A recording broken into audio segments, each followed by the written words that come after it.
Chisai desu ne. I think that's Japanese for isn't that small? And this is one of those Japanese K cars. And so let's take a look here. This is made by a company called Aoshima. I think they're blind box, so it's going to be opened. I got it off eBay. Sorry. And I looked up the year. HobbyLink Japan. HobbyLink Japan is saying this thing came out in 2009. This collection, so this model is going to be over a decade old. And I also realized on the internet that there was a second wave of these cars, but I couldn't figure out when that came out. So there's at least 2 waves of these cars out there to try to collect from.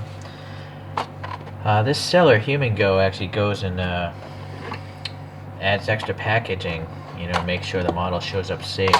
So let me cut through this stuff and get it out here.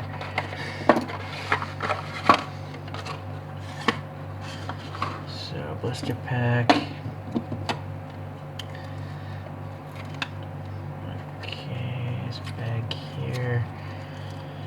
Boy, sorry. And then let's get it off the base.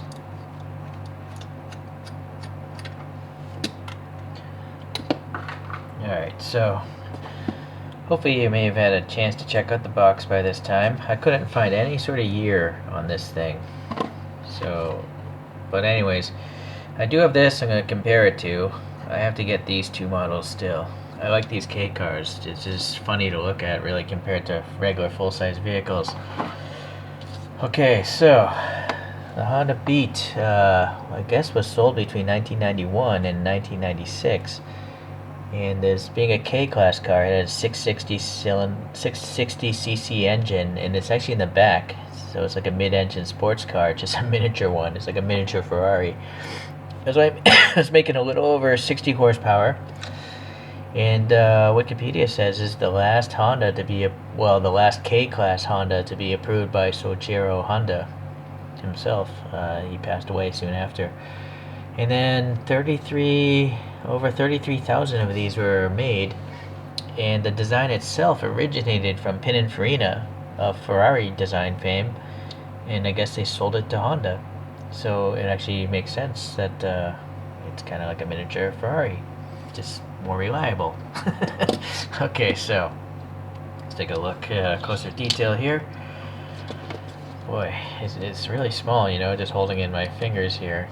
Sorry, I'm trying to focus right now. Come on.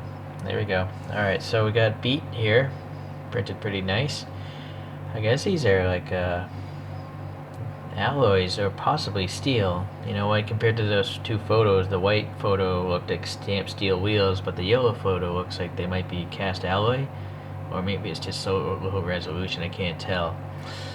But yeah, Aoshima is possibly the worst brand for wheel detail. Their whole Grachon series, they have such lame wheels, and these, it would have been nice to obviously have holes going through those areas that should actually be holes, but you just can't expect it from Aoshima, I guess.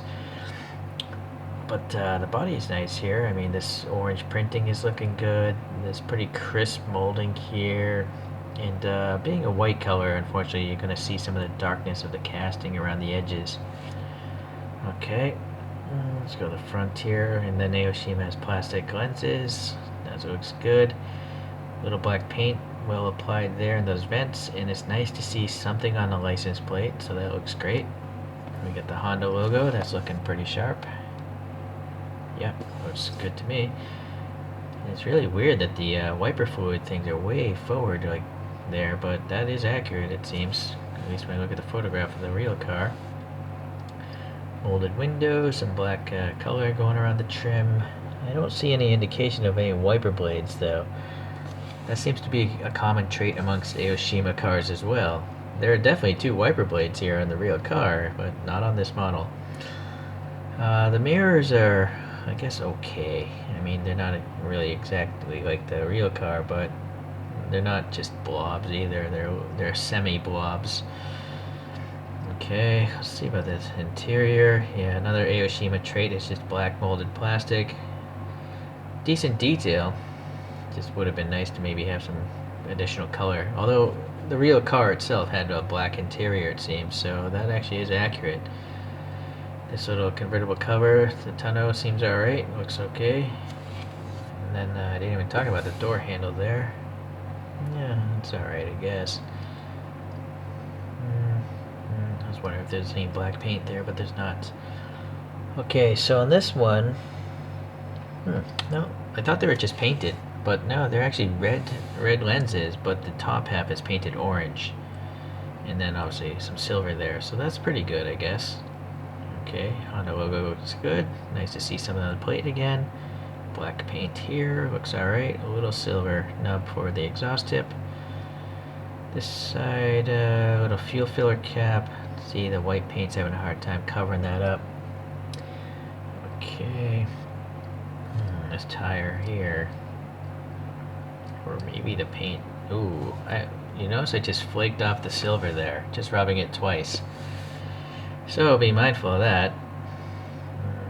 I'm just rubbing that paint will take it off, so I might have to hit that with a silver Sharpie. That's one nice thing about removable tires. You can repaint the wheels pretty easily. So it's interesting. It is screwed together, and it does actually have the brand on it this time. A lot of Aoshimas don't. The treads look pretty good. The width of the tires looks pretty good. It's nice to see a little separate muffler there as well. So that's pretty nice, actually. Yeah, so other than the fact that it's really old and this wheel paint is really fragile, since I have to do this anyways, watch.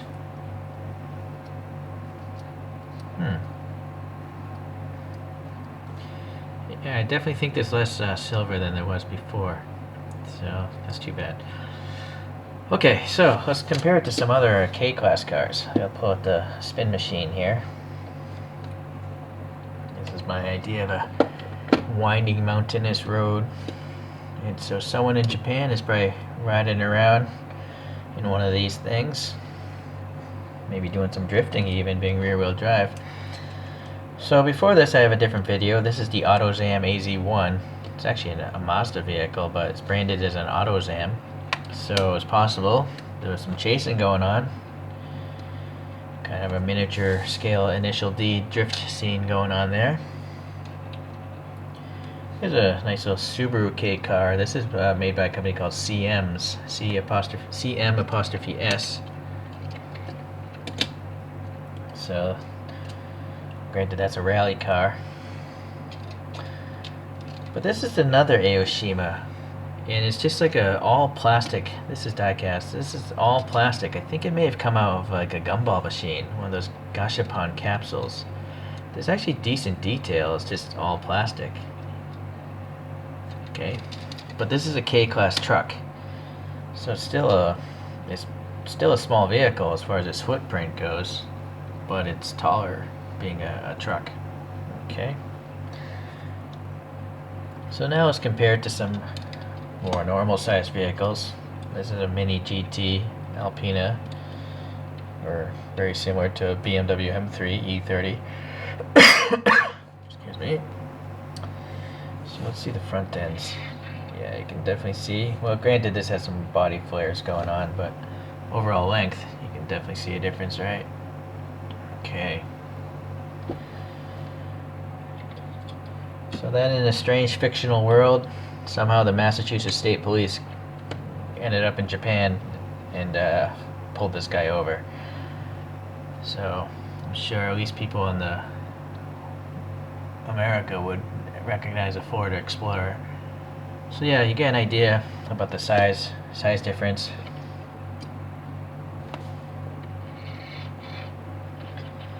Yeah, if you took out the seats of this SUV, you could actually probably jam this car in there.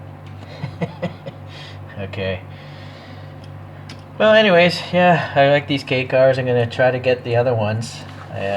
Basically, if there's a decent K car model out there, I'll try to get it. I just like to compare them to normal sized vehicles, and so that's that.